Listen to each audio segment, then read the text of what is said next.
Shalom Aleichem, mes chers amis, j'espère que vous allez bien. Alors, on va continuer sur la lancée des cours qui concernent le Arizal Kadosh, Rabbi Yitzhak Luria Ashkenazi, Zecher Vetzadik Kadosh Livracha, que son srout justement rejaillit sur tout le Ham Israël dans ces moments difficiles, et que le srout de tous les tzadikim protège le Ham Israël, protège nos soldats, protège le peuple d'Israël et Médinat Israël et tous les juifs où qu'ils se trouvent à travers le monde.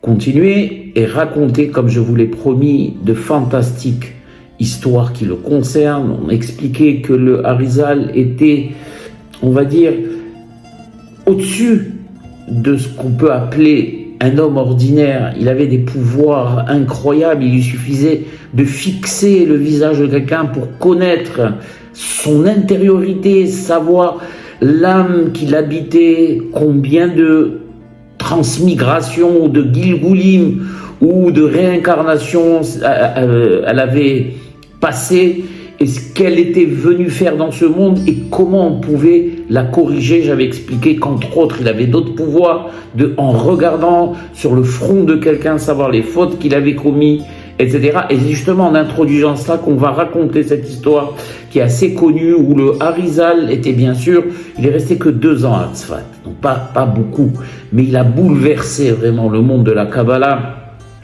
et il a bouleversé cette ville extraordinaire de Tzfat, où il y avait, je regarde ici, les plus grands hachamim, tant au niveau de la halacha qu'au niveau de la Kabbalah. Vous savez que le Arizal avait 5 élèves qui étaient tout le temps tsmoudim, mais là, qu'on appelle les gouré Hari, c'est-à-dire les lionceaux du Hari, parce que le Hari, c'est les initiales, je l'ai expliqué, de Rabbi Yitzhak Luria Ashkenazi, mais en même temps, Hari veut dire un lion, et c'était vraiment un lion de la Torah et de la Kabbalah, et donc un lion, il a des lionceaux autour de lui. Il avait bien sûr son élève, celui qui va suivre son enseignant, qui va enseigner et faire passer l'enseignement, qui était on va dire son élève le plus extraordinaire, c'est le Marhou, Rabbi Chaim Vital, mais il avait d'autres élèves. Il avait Rabbi Shmuel Ozida, qui était un Talmid Hacham Kadosh, Rabbi Yonatan Sagis, Rabbi Yosef Ibn Tavoul, Rabbi Yehuda Mish'an et Rabbi Israël Sarouk, Moshe Yona, entre autres. Et j'avais expliqué aussi dans mon cours précédent que la plupart de ces très grands hachamim étaient originaires d'Espagne, aussi bien sûr de Turquie. Il ne faut pas oublier qu'à l'époque, en l'an 1520-1530 de notre ère, eh bien c'était l'Empire ottoman qui régnait en Israël, en Eretz Israël. Et donc il y avait bien sûr l'influence turque avec les grands hachamim de Turquie, les grands hachamim d'Italie. D'ailleurs le Arizal est bien sûr à moitié d'origine italienne. Et pourquoi je vous donne tous ces noms? Bien pour que vous ayez une petite idée de déjà ce que l'Espagne a perdu en renvoyant, en expulsant ces juifs. Aujourd'hui, s'ils avaient gardé tous ces juifs, les États-Unis à côté de l'Espagne n'auraient été qu'un fétu de paille. Malheureusement, quand Akadosh Baruch Hu ne veut pas le bien d'un pays, eh bien il s'arrange pour le vider de sa substance, et en l'occurrence c'est ce qu'ils ont fait en 1492. Donc le Ramak HaKadosh, il est aussi bien sûr est d'origine de Cordova, c'est pour ça qu'on l'appelle Rabbi Moshe Cordovero. Et bien lui aussi, dans son livre Pardes Rimonim, Or Yakar, Tomer Devora, enfin beaucoup de livres, il a développé une shita, donc une méthode sur la base du livre du Zohar, et il a enseigné bien sûr cela à son élève Rabbeinu Arizal. Il y avait Mordechai Dato, Rabbi Moshe Romi, Rabbi Eliyahu Dividash, très grand kabbaliste, qui a écrit un livre Reshit HaChokhma, qui est un livre très connu, etc., etc. Et donc, voilà, donc je voulais que vous ayez une idée d'un peu qui était l'entourage du Hari. Et malgré tout cet entourage colossal, eh bien, il était, on va dire, il était bolette, c'est-à-dire qu'il était au-dessus par sa kdusha, par ses connaissances, par sa maîtrise et sa maîtrise vraiment des olamot ha'elyonim. Et on raconte qu'un jour il était réuni avec ses élèves et que, bien sûr, en train d'étudier la Torah, et qu'il s'est arrêté et qu'il a dit à ses élèves, un riche va venir me voir et il va essayer, et il va vouloir se moquer, me mettre à l'épreuve, parce que malheureusement, beaucoup qui ne connaissaient pas le Hari, d'ailleurs même les frères Galanti, au début, n'avaient pas confiance. Vous savez, les Hachamim, leur devoir, c'est de douter. On ne peut pas, justement, pour éviter que Dieu en préserve, l'histoire de ce faux Messie, Shabtai Tzvi, donc tout le monde connaît les catastrophes qu'il a entraînées au sein du Ham Israël. Donc les Hachamim doutent d'une nouvelle, d'un nouveau venu, d'une nouvelle star, on va dire, dans le langage moderne. Et Rabbi Arizal s'était fait connaître un peu partout en dehors d'Eretz Israël. Quand il est arrivé en Eretz Israël, beaucoup d'élèves sont allés pour étudier avec lui, mais d'autres ont eu plus de recul. Même Rabbi Chaim Vital, il a été obligé, le Marhou, de rêver plusieurs fois d'une voix qui lui disait d'aller justement à la rencontre de son maître. Et quand cette voix était insistante, il a quitté Jérusalem pour aller à Tzfat. Mais au départ, il voulait vraiment, et d'ailleurs même quand il s'est retrouvé devant le Hari, comme Rabbi Moshe Galanti, comme Rabbi Abraham Galanti, son frère, mais ils ont mis le Hari à l'épreuve. D'accord? Et donc, là, c'était toute une autre chose. Ce riche commerçant était un rachat, un impie. Et donc le Hari s'adresse à ses élèves, il leur dit, il y a un riche commerçant, un impie qui va vouloir se moquer de moi, me mettre à l'épreuve, mais je vais le laisser venir car il est le Gilgoul, la réincarnation, on dit un peu le Hari, du roi Ahav. Il y en a même qui dit du roi Ménaché, Melech Yehuda. Donc à ce titre, et parce qu'il a en lui l'étincelle des âmes de ces grands rois-là, eh bien je vais accepter qu'il vienne me voir. Donc le riche, comme il avait prévu, le Hari, se présente devant lui et il dit au Hari la chose suivante. Maître, puisque tu te dis maître, alors si tu te dis maître, dis-moi ce que j'ai fait dans ma vie, quels sont les péchés que j'ai fait dans ma vie, et si tu arrives à me détailler tous les péchés que j'ai fait, eh bien, là je pourrais dire que tu es un grand maître. Et à contrario, je dirais qu'il n'y a ni juge, ni justice, din velet dayan. Alors le Hari l'a écouté patiemment, comme il le fait avec tout le monde. Et il lui a dit d'ailleurs, si tu n'arrives pas à dévoiler mes péchés, ça voudra dire qu'il n'y a pas de juge et de justice, et donc je n'ai aucune crainte à avoir de mes péchés, car je ne serai pas jugé. Donc le Hari prend son temps, il demande à tout le monde de sortir pour ne pas mettre mal à l'aise ce mécréant. Et une fois qu'ils se sont retrouvés tout seuls, le Hari lui dit dans les détails toutes les fautes qu'il a fait depuis sa naissance. La personne, le riche, est tétanisé par tant de savoir. Il lisait à l'intérieur de lui. C'est impossible, un être humain normal n'arrive pas à le faire. Et le Hari lui dit, et même, tu as été même à avoir des relations interdites avec ta servante. Alors le riche le regarde avec arrogance. Comment, maître, pouvez-vous dire que j'ai eu des relations interdites avec ma servante? Ai-je besoin, moi, d'avoir des relations interdites avec ma servante?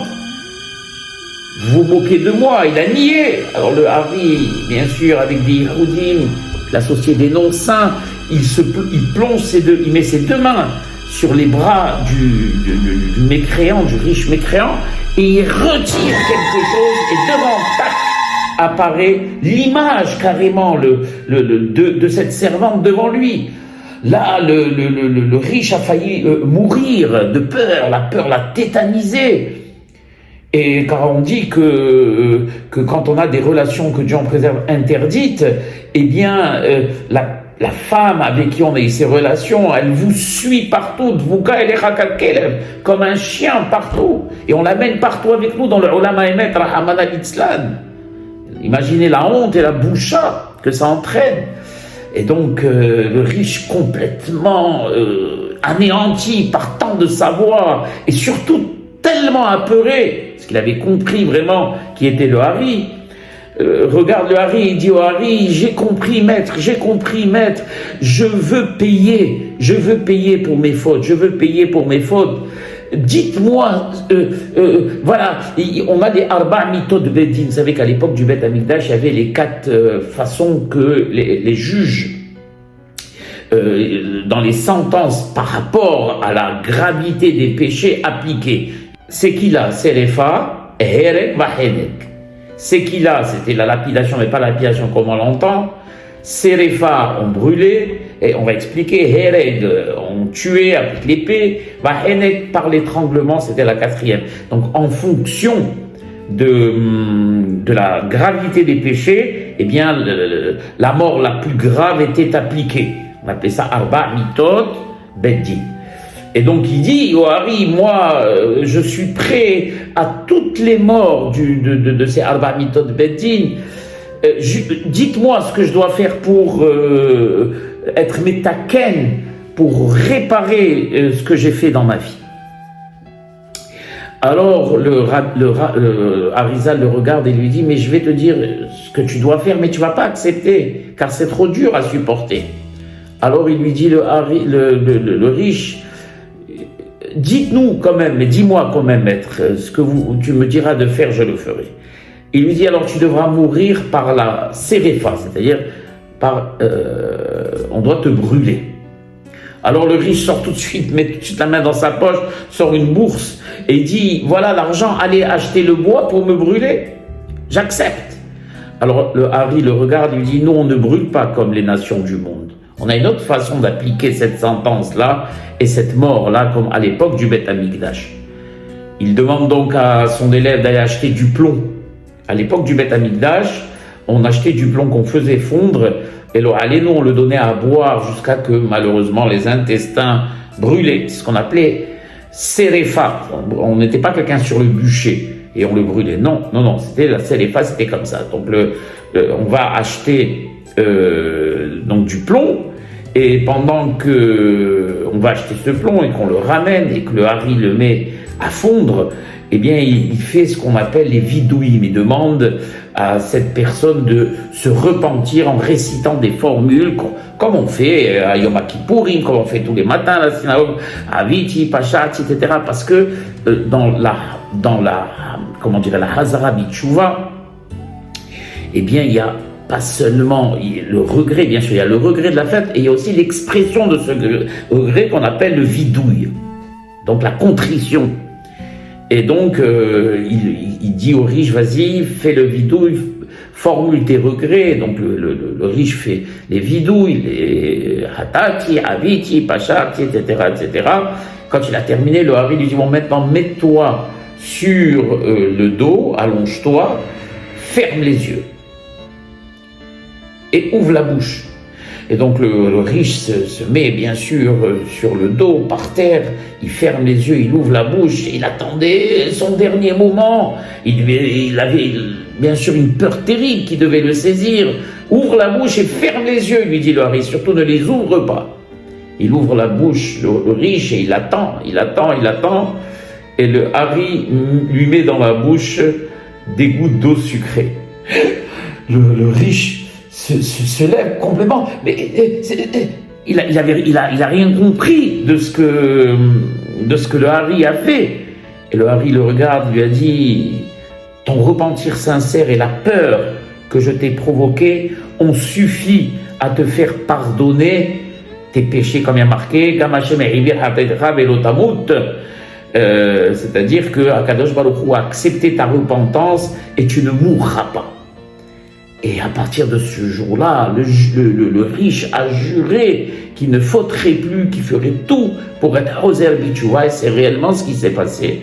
Il a donc vécu toute sa vie, ce riche-là, à Tzfat, et il est devenu un tzaddik, et il est mort en tzaddik, Bémet, quelqu'un qui n'a jamais refauté. Voilà mes chers amis, cette première histoire du Hari, j'espère qu'elle vous a plu.